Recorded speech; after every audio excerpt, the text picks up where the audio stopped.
Hello, everyone. Welcome to today's session.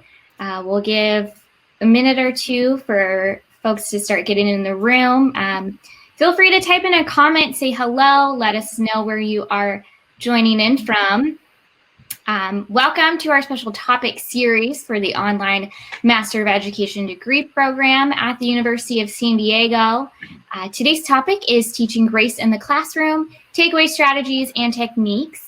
My name is Christy, and I want to start by saying thank you to all of you for taking the time out of your day to join us here. Again, please utilize the chat feature, say hello. Today I am joined by Dr. Lathan and our marketing manager, Joe Sowen, that you see here. Thank you both for joining us today. Great. You'll hear from both of them in a bit. Let's see, let me toggle over. Let's see who's here. North Carolina, San Diego, Denver, all sorts of places. That's awesome. Thank you all. This is so great. Okay, so a little bit about our speaker. Dr. Lathan is the Professor of Practice and the Director of Online Programs for Learning and Teaching at the University of San Diego. Specifically, he works closely with USD's School of Leadership and Education Sciences faculty, the Center for Design, Innovation, and Learning, and Professional and Continuing Education to ensure the success of all online programs. Along with program advising, he actively supports students' progress toward their degree. He also teaches courses in the online M.Ed and PhD in education for social justice programs in the Department of Learning and Teaching and coordinates and administers both programs. Prior to coming to USD, Dr. Lathan earned his PhD in organizational leadership at the Chicago School of Professional Psychology. His areas of interest include online education, teaching and learning, pedagogy and best practices, education administration and leadership, qualitative research methods, and spirit-inclusive environments. So at this point, I'm happy to go ahead and hand the presentation over to you, Dr. Lathan. Well, thank you for that wonderful way to bring me in. I'm grateful to have the opportunity to be here, and I welcome everyone. The introduction was wonderful. Thank you for that. I just want to say welcome to our series of Teaching Race in the Classroom, Takeaway Strategies and Techniques, sponsored by the University of San Diego. And we're grateful to have this opportunity to present to you, especially today in such a climate in which we are now in which this topic that we are going to speak on today, just briefly, I'm sure resonates with where we at today, and probably with many of you who join with where challenges and different things that you may be now facing in your classroom. So to begin, I want to first start with our University of San Diego's commitment to social justice. And we want you to know that as a school rooted in social justice, the University of San Diego believes in academic excellence, innovation, and a strong commitment to equity and inclusion.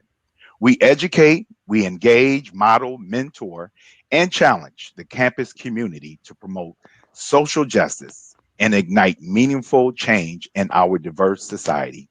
Our vision and goal is to shape the future by educating and empowering professionals to enact social justice, enhance human dignity, and improve the quality of life of diverse individuals, families, and communities. So this is our commitment to social justice at the University of San Diego, in which our mission is built upon that theme. Next slide, please. As you can see, this slide here by civil rights leader Gary Orfield is a call to action. It's what I would definitely call a call to action, in which he quotes that it's the urgency for us to act based on our current education system. Now, in a nation with 44% non-white students and extreme inequality in educational attainment, Orfield states that it's time we address these issues as seriously as we did during the civil rights era. Now, he also further states that if we don't have a plan for racial equity everywhere and for integration where possible. We are too prone to repeat the past failures. We will replicate what's already been done. And so this type of climate and what we see today calls for a new civil rights agenda, but except it needs to happen in our schools. Now, as we begin to dive into our presentation, you may now move to the next slide, please.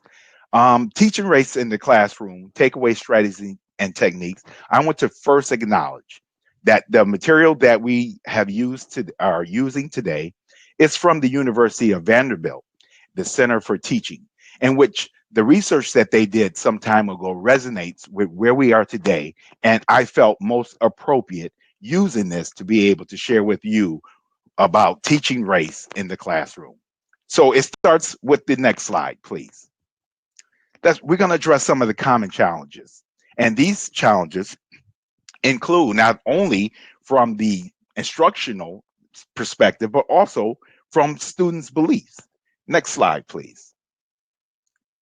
And these common challenges that we see today that are still very prevalent are ahistorical and asocial ideologies, which that means that there's racism is a problem of only a few bad individuals. If we still believe that that's where we at, then we haven't really challenged where we are at today with what we see based on the 44% of non-white in the classroom of non-color. So these ideologies of historical that we hold on to, it prevents us from moving forward.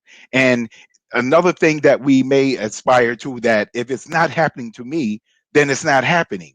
And there's things that's happening around us all the time that we fail to acknowledge, or even that we just become so inundated by how it becomes a natural normalized process that we fail to speak up. Another challenge is the notion of race as otherness. Now, what I mean by that is that it's relevant that we also teach about scholars with people of color.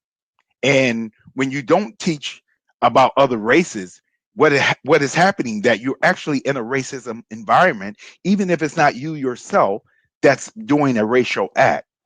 Because if you fail to understand and learn about others, then you are definitely what you can consider a racist environment. And another challenge is post-racial beliefs, that racial is a thing of the past. Um, Gary Orfield was brave enough to say that although education policies has basically ignored the issue of racial change and integration since the civil rights era, no one has figured out how to make school systems separate but equal. So we are separate, but are we equal? Then he goes on to say that no one has figured out how white suburban middle class teachers are to work effectively with students of color and linguistic minority students in complex, changing interracial settings without good professional training designed to support multicultural education and diversity. So it's important that we have people that in front of classrooms look like the people in which they are teaching as fair representation. So it's hard to make a connection. That's why some will say that there's a resistance to faculty authority because you can't teach me. You don't know my struggle. You don't represent me.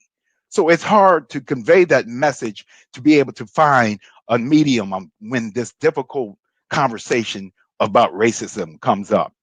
And the last, I want to make sure that we are aware of this common challenge is the difficult multi-racial dialogues like microaggressions. You know, there's things called micro assaults, which are more blatant in nature, when you obviously see. But then there's these hidden, latent type of racism that's called micro insults or micro invalidations. And these are more unintentional.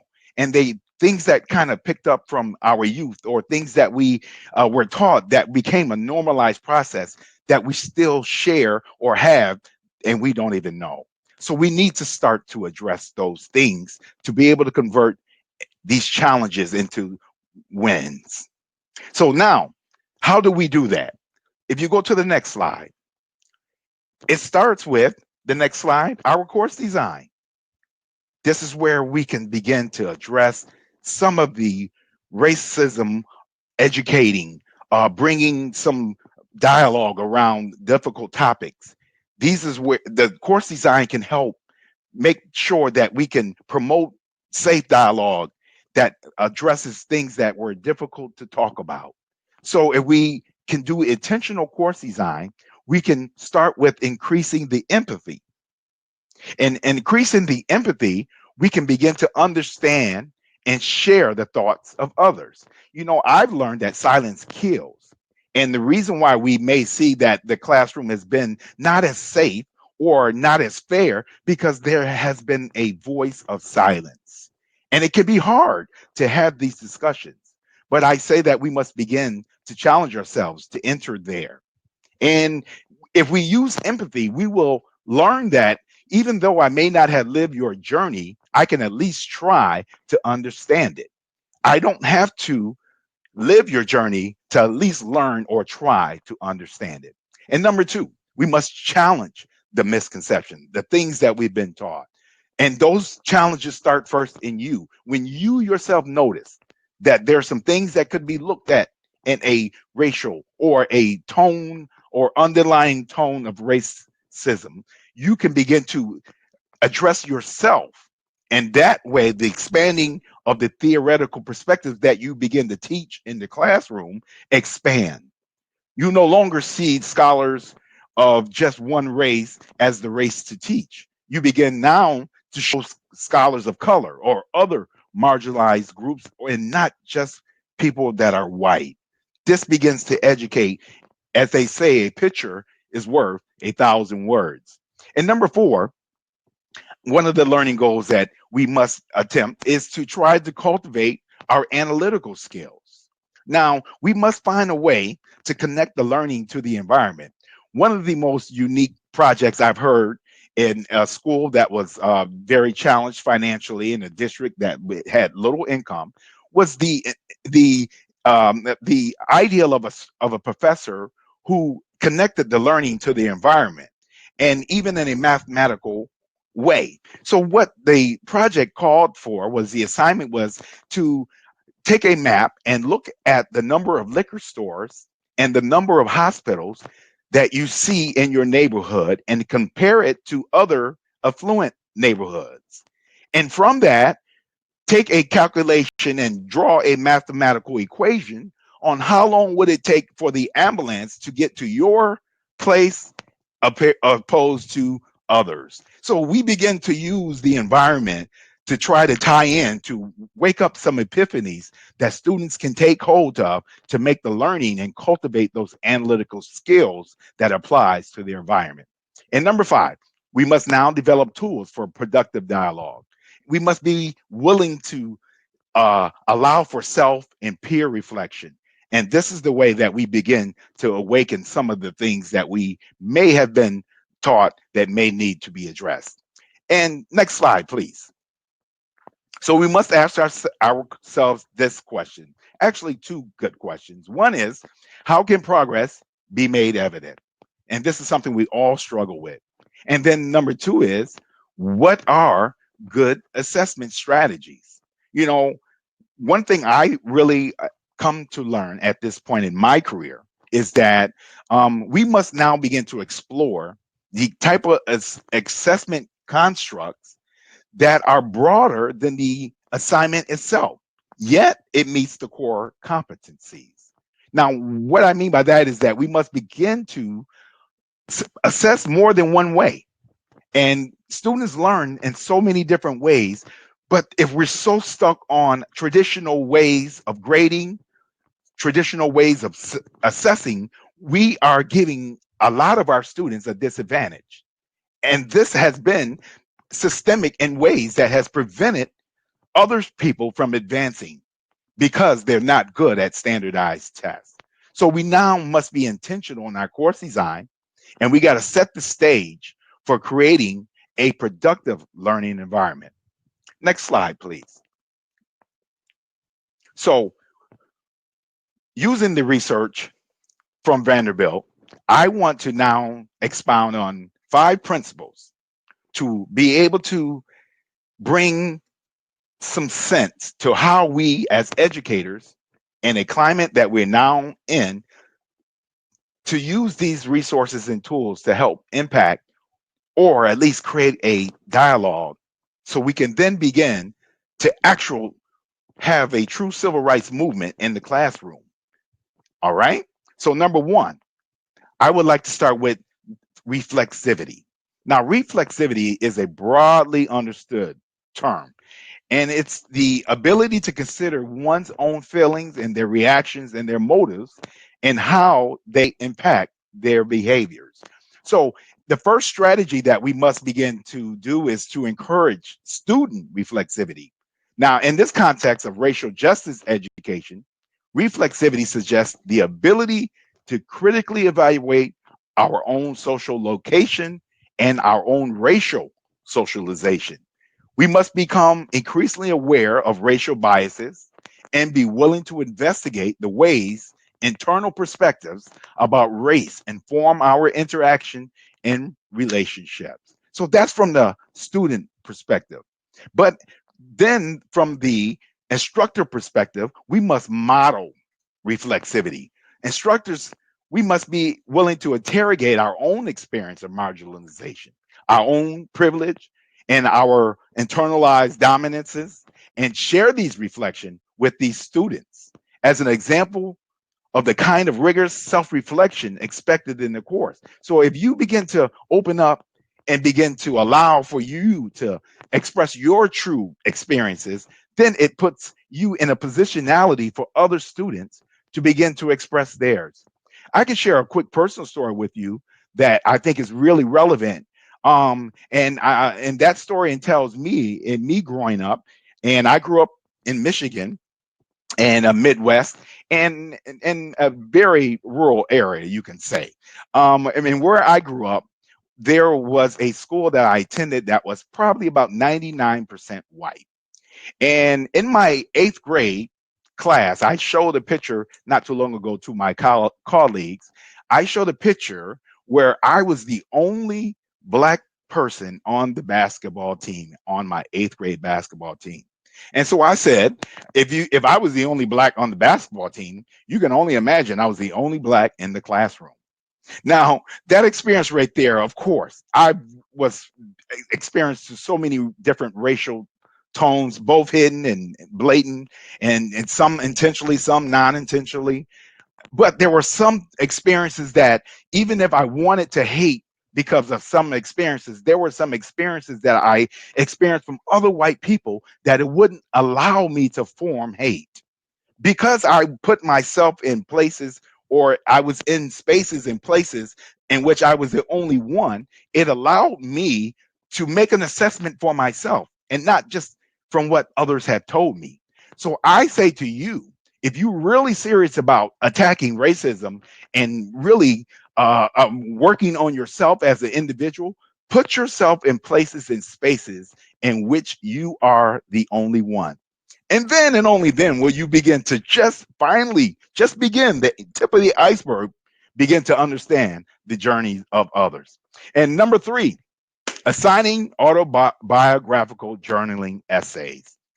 This is powerful because addresses systemic racism and biases at the core. You want to provide assignments that require students to make connections between the course content and their lived experience, and another way to encourage reflexivity. So instructors may offer a range of prompts related to course content as how to do this. And this is how you can do it. Some of the prompts include: what or how did you first learn about race? Or when did you first learn that you were a member of a racial group? And or how do you perceive your own race, and how is it your race is perceived by others? These type of prompts begin to draw rich dialogue and reflection, which would hopefully will allow to be able to address some of the things that may not be quite clear, or what we have taught may not have been quite right. We've all have had some miseducation. Oh yes. So principle number two, prepare for welcoming difficulty. So as you begin to enter this space, you can guarantee it's going to be difficult. But we want to encourage you that conflict is a sign of intellectual growth. If it's harnessed, first you start by setting class norms, and that is like netiquette rules in your classroom that address respectful dialogue. But then now you want to now begin to normalize discomfort. Now that's kind of unique, right? Because if you can normalize discomfort, you ask the students to share concerns and feelings about their own race. And now you begin to model reflexivity to allow them to open up.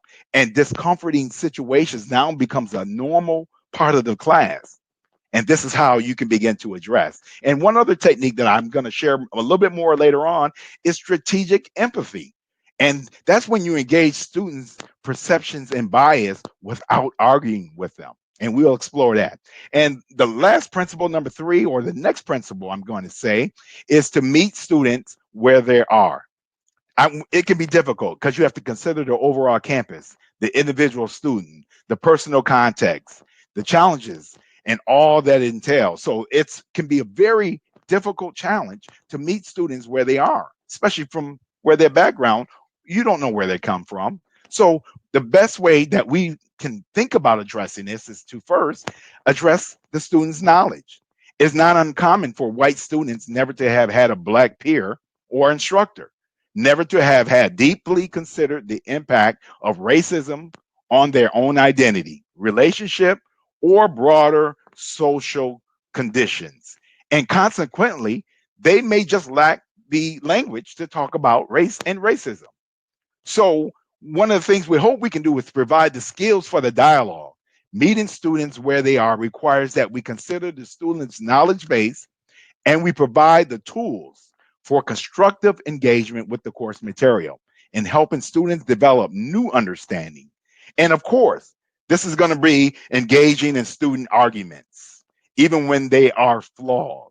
Students who have not thought deeply about the issue of race and racism, or who have not been exposed to alternative viewpoints, may voice arguments that are problematic in a number of ways. For example, a student may contend that racism is a phenomenon that exists only in the past, or attribute a stereotype to all members of a particular ethnic group. Now, this is where I talked about strategic empathy. And strategic empathy, it's the practice of empathy that requires resisting the urge to correct misinformation and adopting a stance of inquiry into the complex and contradictory motivations of students in order to promote self-reflection and critical thinking. Now, here's an example.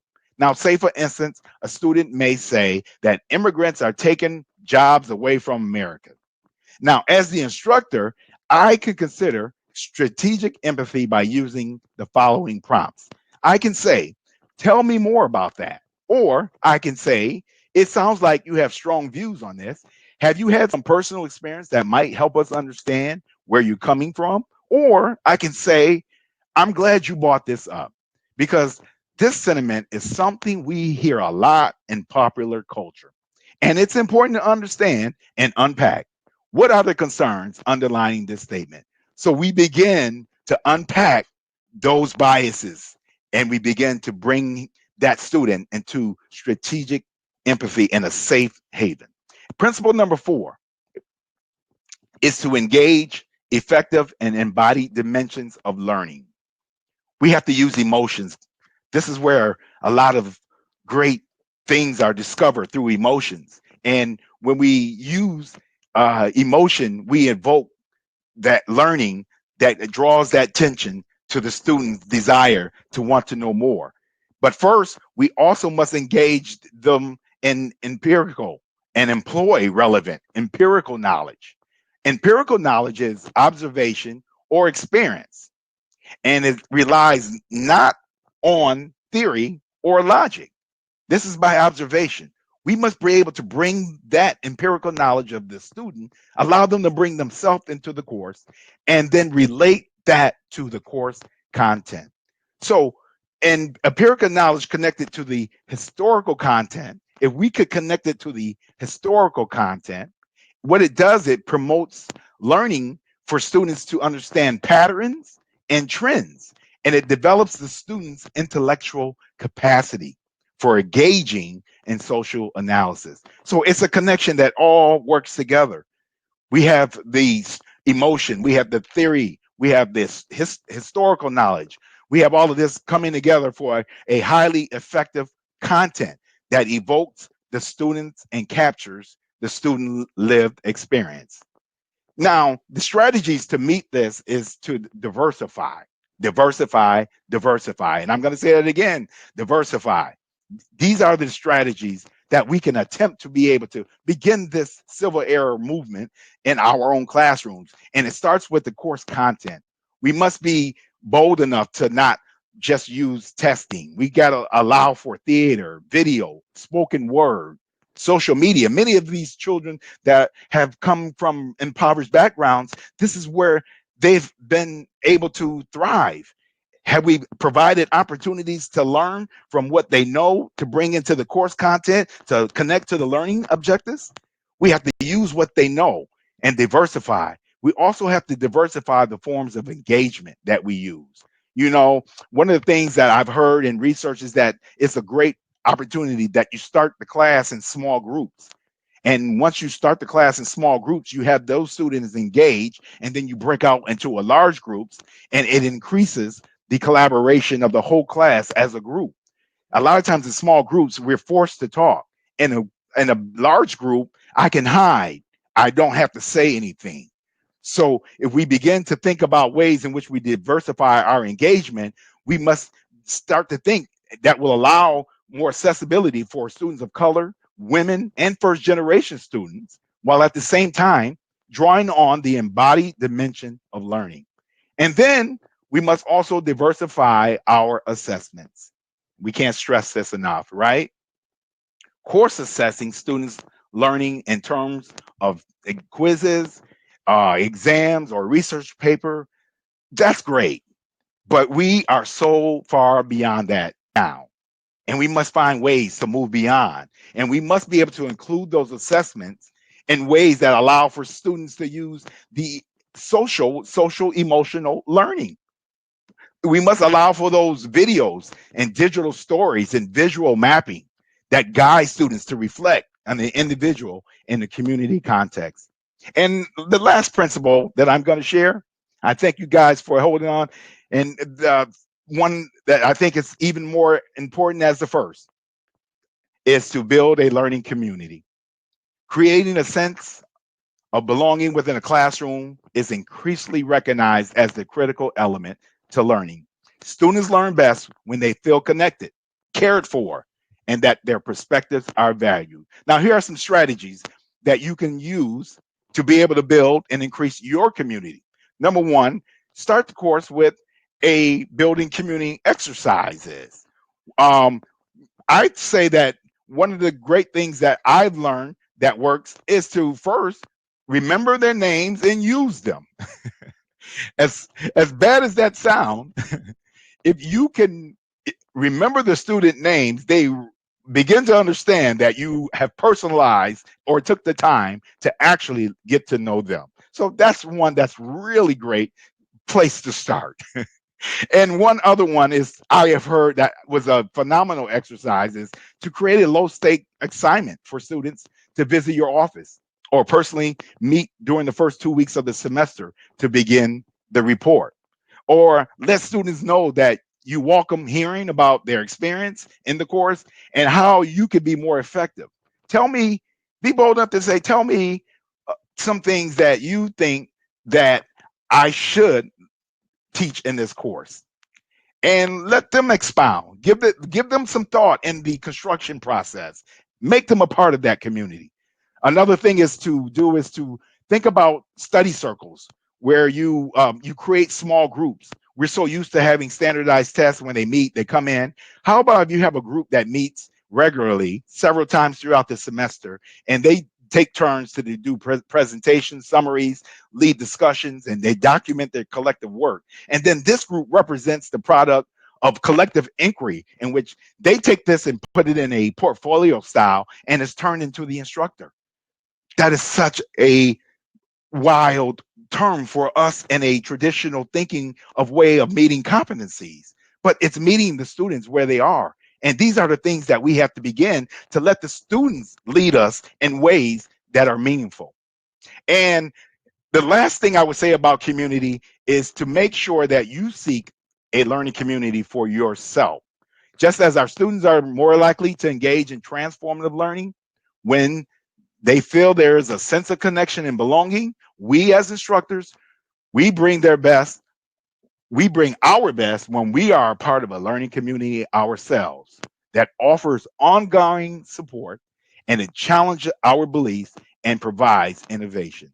So in conclusion, I want to just leave you with two last points that I think it's very, very critical that we pay attention to.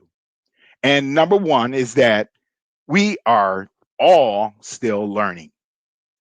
Take a deep breath on that. Can you believe that, educator? Hear me, PhD. Many of you teaching have been doing it for years.